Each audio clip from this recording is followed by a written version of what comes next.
And we are live and we are back. Let's go. I'm Cory, your host, one half of the Quarter and Full of Ed podcast. And I'm back like I never left with another installment of Wealth Wednesday here on the Quarter and Full of Ed podcast. We discuss health and wealth, finance and fitness, and everything in between. And we want to make sure you save more and save less and keep making better your best. Yes, yes. However, when my co-host Jordan went on paternity leave, I started these 12 Wednesdays where we get straight to the finance information, no filler in between. And I know y'all see the topic of today's video. We're going to get back into some more retirement information, but now more directed at millennials. I know I did a couple of weeks ago. We talked about how, what is it? Well, I can't remember the exact title, but you are my retirement plan in the sense of parents using their children as a retirement option. When they don't have enough money, they go and live with their kids, supported by the kids, whatever. Now we're going to get into talking about whether or not you're investing enough money for retirement. All right. And I'm also working on being able to react to videos. I got to see exactly how I do that without getting in trouble on YouTube. And then once I figure that all out, we'll have videos on here as well from your action. I'll probably start doing that. Maybe not more, but something else to switch it up. All right. Now, make sure you hit that like button, share and subscribe. Shout out to the YouTube algorithm. Make sure you leave those rating reviews on the podcast platforms as well. My information, as well as my co-host Jordan information, is in the show notes. Jordan is Stop Stalling J, Twitter, Instagram, and TikTok. His business page is FinallyFit06. Instagram, FinallyFit, Facebook, and his website is FinallyFit.live. That's where y'all need to go to make sure you're taking care of the most valuable thing you have in life, your health. Health is wealth. 5:30 a.m. Monday and Wednesday for virtual training sessions. And for myself, I'm sideline_Cory, Twitter, Instagram, and TikTok. And you can reach out to me for financial coaching. Again, all of our information is in the show notes.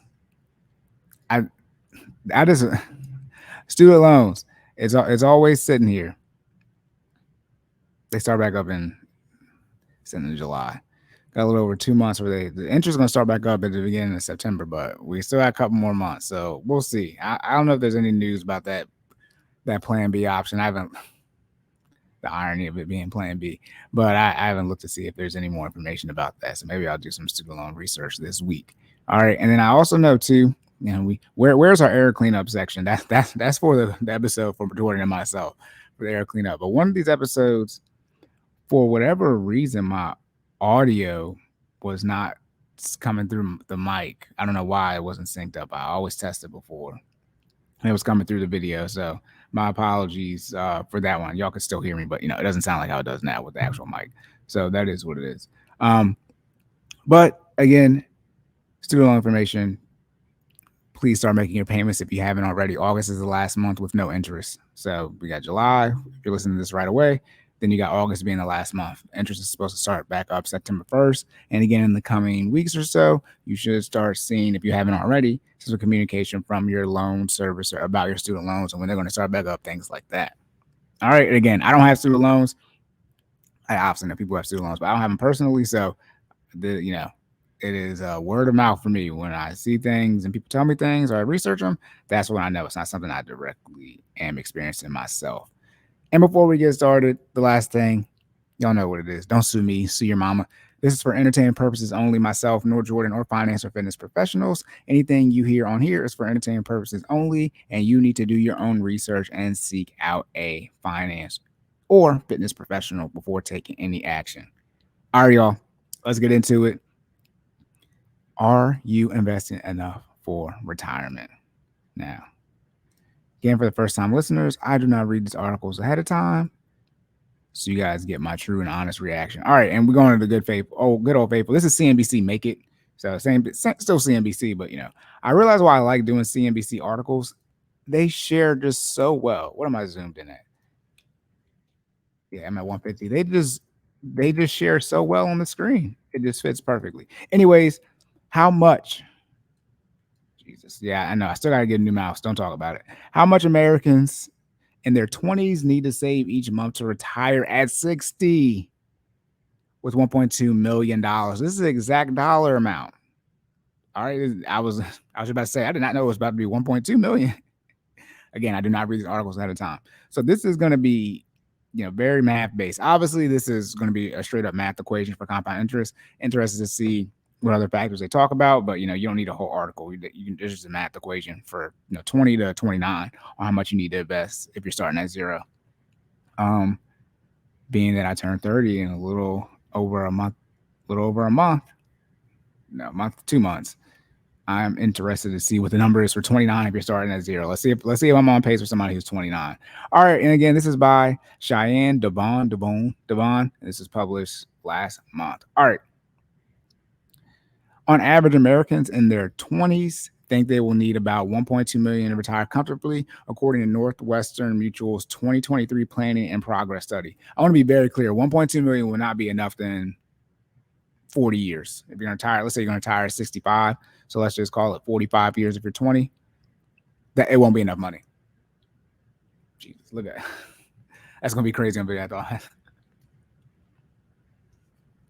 I thought I had the whatever the hell that's called, the straw for me to drink from it.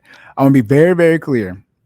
Now, if in 40 years or so, when you get to 65 and you're in your 20s and you have $1.2 million, that is great. That's better than having what the average number is around $200,000 to $250,000 or so that people have in retirement. 1.2 million, this data we're about to get into, you should definitely do this. Now, do more than this, but do this. I'm not saying don't do this, but 1.2 million, it is not going to be enough, especially out of inflation. Let's go to the inflation calculator. Oh, this is why I love sharing the screen. Let's go to the inflation calculator and let's just see how much $1.2 million was 45 years ago. Let's say for people who just turned 20. So people born in 2003. All right, we got the inflation calculator. Sharing the screen. Again, always doing the check so y'all know it's not fake. Again, $1 in 2023 is $1 in 2023. So if in, what is 45 years ago? Let's do 40, was that 78? So, jeez, inflation is 368%. So again, let's do $1.2 million. So if you had 1.2, if they were saying in 1978, right? If I was reading this article 45 years ago, you would need to have $1.2 million in 45 years, right? What would that be equated to? Truly, right? When you adjust for inflation, right there, what that number is in 2023, so it's still $1.2 million. In today's numbers will be $5.6 million. All right, and that's obviously, if inflation over the last 45 years is the same. So again, if this was, to explain this one more time, if this was 1978 and I was reading an article saying you need to have $1.2 million or how to have $1.2 million by the time you retire and you're in your 20s, if we were able to, see into the future, what that would equate to in 45 plus year terms would be $5.6 million. All right. You're gonna need more than 5.6 million too. You're gonna need more than that as well. All right, here we go. Again, that was according to Northwestern Mutual's 2023 Planning and Progress Study. All right, so far they've saved about a little under $36,000 for retirement on average, according to the study. I guess, that's a wide range, 20 to 29. My guess is 20-year-olds have zero save. 20, 21, and 22, most of them have to have $0 save because that's the college age. Anyways, that may seem a long way from 1.2 million, but young investors have time on their side. Yes, shout out to compound interest. And when it comes to saving for retirement, again, don't read ahead of time. Compound interest. All right. Gen Z workers, which is part of this age group, 20 to 26. Dang, millennials, we almost all out of our 20s. We are almost fully a 30 plus generation. Expected to retire by the age of 60. 60 is crazy early. I don't know if they're saying like 60s, but 60 is crazy early to retire.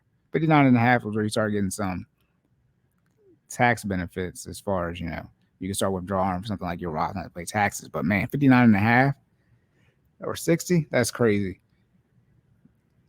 The soonest of the generational cohorts. Okay, so shout out to Gen Z. They want to retire early, so they want to work the least amount.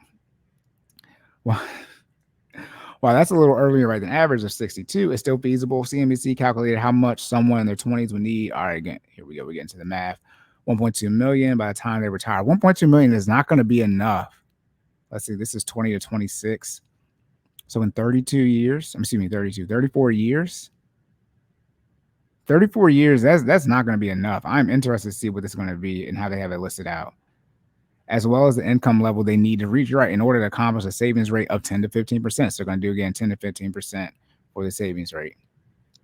Financial advisors typically can recommend at least 15% of your gross annual income for retirement, okay, inclusive of employers' matching contribution if available. This is one of the bad things about not taking a lot of English classes in college. I got to double check. I'm pretty sure inclusive is, includes, right? Including. All right. So this is including your employer match. So if your employer matches 5%, that means you need to only put up 10%. All right. So you can get that 15%. These calculations also assume a starting balance. Okay, $0. I will start from zero. Shout out to this article for being clear on the math everybody do. And don't factor in, obviously, in unpredictable events such as periods of unemployment, right, promotions, or market volatility, et cetera, right?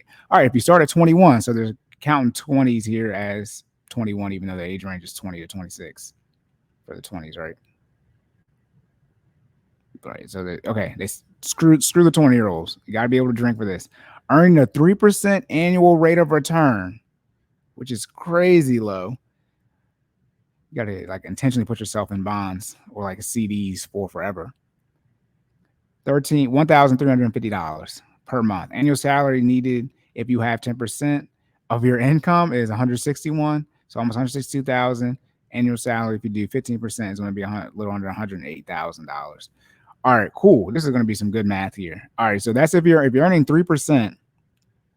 As far as your annual rate of return, and you're 21, you need to make anywhere from $108,000 to $161,000, investing anywhere from 10 to 15%. If you're doing a 5% annual rate of return, it's going to be $8,300, so it's right around $10,000 a year, and you're going to need to make anywhere from $67,000 to $100,000. 7% is going to be $493 a month, and you're going to need to make anywhere from $40,000 to $60,000. And I talk about all the different like paragraphs. Like these are great paragraphs just to be like, this is a great summary of some things you need to do. I think this right here, if you're 21, right, and you get a 7% return, which is what, preferably in that, 10% range, but let's say 7%, if you just invest in something like, S&P 500, things like that, not financial advice, pretty good chance you're going to average that 7% annual rate of return. $500 a month may seem like a lot, but the great thing is for the incomes, 40 to 60,000, those are very attainable. I mean, 40,000 is in Maryland minimum wage is it still $13.25? And Maryland minimum wage might damn near no, it's not. It's gonna be closer to 30,000. It's gonna be 27. But two minimum wage jobs gonna put you at 27, 28,000, 56,000. Look, if you got a minimum wage job, you can probably get another full-time one. Anyways, no disrespect. These income ranges are extremely attainable, anywhere from 40 to 60,000. At 21, 60, depending on the area you live in and your job field, 60 might be on the high end, but 40,000 is relatively attainable. And if you don't make $40,000 and you're listening to this, and you're essentially 21 or older, you gotta get another job. All right, if you start at 25, okay, they're just doing general age ranges here, so they're not gonna do everything. All right, okay, 25, 3%, you're gonna need to do $1,600 and make anywhere from between $130,000 to $195,000. 5% is going to be a little under, or excuse me, $1,000, $1,050. You need to make anywhere from $85,000 to $126,000. Then 7% return, $666 a month, and you're going to need to make anywhere between $53,000 to $80,000. So you see, even I'm looking at these numbers. I at 21, I was still in college, so I wasn't making 40,000. What was I making at 21? I don't even think I was making $15 an hour yet. It was at 2000. What was that? 2014, 2015? Yeah, 2014 is born in 93. Yeah, I wasn't making $15 an hour yet. So I was still in college. Regardless, at 25, if you're going to invest 10 to 15%, by the time you're 25, if you graduate at 21, 22, and you've been working 3 to 4 years, pick a job field. The higher earning income ones are going to have you there in 3 to 4 years of experience. And if your current job's not going to get you there, just get a new job. I wasn't making this much at my first job. When I got another job, I was hitting this threshold. And now All right, let's see. Now at 28, 3%, you're going to need to do $1,865. As y'all see, if you're starting all these examples, you're starting at $0. The later you wait to invest, the more money you have to invest. And by definition, for 10 to 15%, the more money you're going to need to make. So if you're 28 years old and you have $0 invested to hit $1.2 million by the time you turn 60, you're going to need to make between $150,000 to $223,000 for a 3% annual rate of return. 5% annual rate of return, $1,270 a month, and you need to make anywhere between 101K, 152K. And then 7% annual rate of return, you need to make, you need to invest $840, and then you need to make anywhere between $67,000 to $100,000. And see, the one thing, that's why I love doing math. That's 7%. If you're able to get a 7% rate of return, and even if you're almost 30 and you wait, your income does not need to be that high. I mean, again, it's showing you 15% of almost a little over $67,000. Now, whether or not you can afford, because this is your gross, you can afford to invest 15%. That's a whole other conversation. But remember, this is the same 15% overall of your gross, and it's including your employer match. So if you're at a situation where your employer, one of these crazy employers do 4, 5, 6, 7, 10%, then you're going to take less of a hit from an income standpoint. Most employers don't offer close to that double. Let me see what the average 401k match. I feel like it's 5 or 6%. Jesus.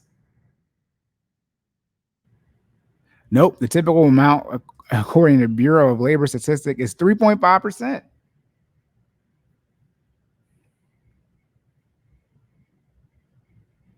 %49 of employers with 401k plans match 0%. That's if you're somewhere and they don't match, I mean, you got to be getting a bag, or if you're doing it from outside of getting an insane amount of money, so you're ensure you're compensating for that. You can never compensate for a 401k match, but if you're not getting that, or if it's for healthcare, and health insurance reasons, outside of those two options, do not take that job. There's no bit. I mean, not having a 401k match at all.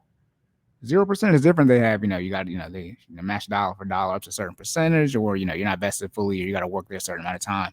Cool, whatever. But if this is saying 49%, which is half of people, you got a 50-50 chance. That's why it's important to understand, who do they survey? I guess this is all jobs, because I'm not aware of, government contracting type of stuff over here. So everyone's pretty much offering a 401k, I'm pretty sure. But my goodness, half is crazy. Half is crazy not offering a match. But again, though, as I digress, not to get distracted too much, again, anywhere from $68,000 to $100,000, and you're 28 now. If you're 28, you've been working 6 or 7 years.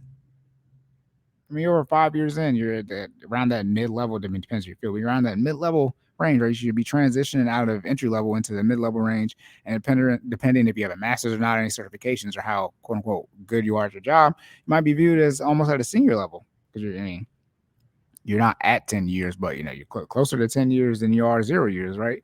I mean, you're coming up on it. So depending on your experience, $67,000 to $68,000, and you got to invest 15%.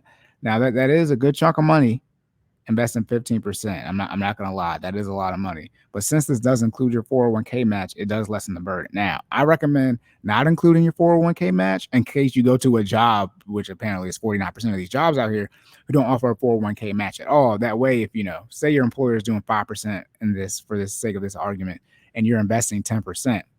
Now, what happens is, to get to your 15%, now you go to a new job and they don't offer a 401k, and say you go against what I'm saying you should consider not doing, and you take the job and they don't do a 401k match. Now you have to invest another 5%, even though you're getting this raise. Hopefully, when you get a new job, you get a raise, right? Even though you're getting this raise, now you have to invest how much money you're investing. I recommend just, if you want to invest 10%, 15, 20, 25, whatever it is, that's how much you invest. And then your 401k match is just icing on the cake. All right. So now that is your money. Obviously, understand whatever your employer has for your vesting schedule to understand when it's all your money. But it's money you're obviously due. It's on the books. Part of your package, your pay package. All right, and here we go. Around 65% of Gen Zers and 54% of millennials feel they'll be financially prepared for retirement. Gen Z has not lived long enough. Gen Z and Gen Z lost 3 years, almost 2 to 3 years of pandemic years, almost four, technically 2020, 2021, 2022. And you include however much you want to with this year, 2023, but 65% of Gen Zers, I'm interested to see what that number is going to be in 5 to 10 years or so. Millennials, 54% feel they'll be financially prepared for retirement when the time comes, according to Northwestern Mutual Study. All right. And they're already making progress, right, toward achieving their retirement goals, especially Gen Z workers. Okay, Gen Z, are you out here hitting the 401k? They saw their 401k balance increase by 34% with the first quarter of 2022, the highest rise out of any generational cohort, and that's per Fidelity. Additionally, the amount of IRA accounts opened by Gen Z increased by 25% in the first quarter of 2023. I wonder if that's due to Robinhood launching the Roth IRA. Let me see. When did Robinhood launch their Roth IRA? So it's early March. I'm interested to see, if the fintech companies like Robinhood, things like that, are helping. I'm pretty sure they are, but if that's one of the drivers that is helping Gen Z, be more prepared financially than the generations that came before them, or at least have the tools, or at least have the accounts that they're saying here. That's good though. Shout out to Gen Z. It increased by 25% again first quarter of this year compared to again a year ago. And again, that's Fidelity as well. It's encouraging that today's younger generation have more financial awareness. As I just said, again, I do not read these articles ahead of time, but it's not hard to write stuff. Awareness in any generation before them. Johanna Rottenberg, president of Personal Investing, says in a recent Fidelity report, this financial savvy can pay off in the long run, as making steady retirement contributions can help weather the inevitable financial downturns that will take place over time. This is true. The best day was start was yesterday, second best day is today, but it is key to start investing as soon as possible. And even if you can't, if you're 21 years old, let's say the first example they gave, even if you can't do, let's do the lowest amount, the almost $500 a month, at least start doing 50. Start doing more than $0. All right, the sooner the better. And if you can, obviously that to be a custodial account. But once you turn 18, if you're 18 and you got a job, first thing you do when you turn 18 is open up a Roth IRA and start putting some money in there. My goodness, that will go a long way, a long, long way. All right, here we go. All right, is that it? All right, cool. This is nice. Again, nice little short article here where we're talking about. I was like, dang, did I record this? About, again, how much money millennials need. Okay, wait, do we got something for everybody? Here's how much Americans in their 30s and their 40s need to invest. Am I going to do that all right now? No, because I need to cook. How much time is it? Okay, we're going to see. We're going to skim. We're going to skim through the 30s and 40s. Okay, here we go. No, I don't want to. I want to read it. Oh, wait, these articles seem shorter. Okay, cool. Here's how much American 34. Oh, this is how much they have. Okay, cool. That's not how much they need to invest. Okay, cool. Different articles. Got it. Okay, cool. That's it, y'all. Locked and loaded. Again, necessities, debt payments, investments, lifestyle. So we're talking about the investment section right here as far as your budget. Now, not all of, but a good amount of your money, especially when you're starting out, is going to be a pre-tax deduction. So you're actually not going to budget for it, right? For your 401k, even if you do a Roth 401k, you're not going to actually see that money hit your bank account. So you actually will not be budgeting for it here. Now, the type of conversation, not just, how much should you invest, to hit 1.2 million by the time you turn 60 if you're in your 20s, but should you be investing when you have debt? That's the decision you're going to have to make. I don't like to continuously have the argument about it. It's very simple. Prioritize, right? If you're able to pay off your debt when you want to pay it off, or hit whatever savings goal, vacation, whatever it is that isn't investing, if you're able to do that and invest however much money you want to invest to hit your financial goal, then go ahead and do it. But obviously, as I always say, you need to do that, and you need to obviously hit your debt payoff goal and then continue investing however much money you need to have. All right. But there are pros and cons for every situation. And so the cons of that can be, even though, yes, you're investing, you might be in a less liquid situation because you have debt payments longer than you would have if you stopped investing and put that money you're investing towards your debt. That situation you have to be willing to live with, because you got to, accept decisions that you make. But all right, y'all, that's it. Again, if you have any questions, concerns, please let myself or Jordan know, and please leave a comment. Let me know what you think. I gotta start sprinkling that in. Leave a comment. Let us know what you thought about the video. And yes, I'm going to remember. Let me think. Heck, my phone.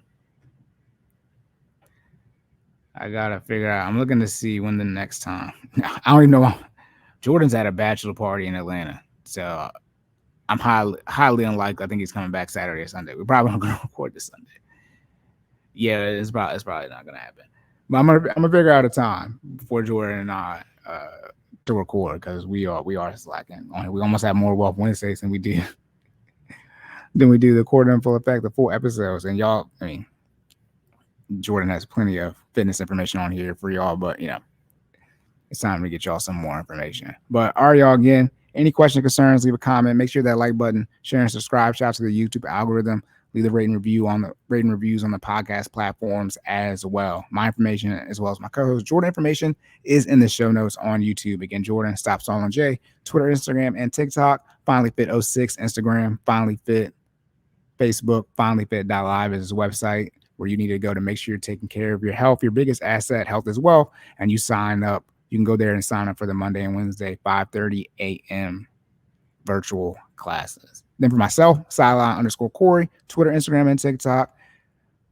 Information as far as my financial coaching is in the show notes as well. You can reach out to me anytime for any financial questions, any topics, anything.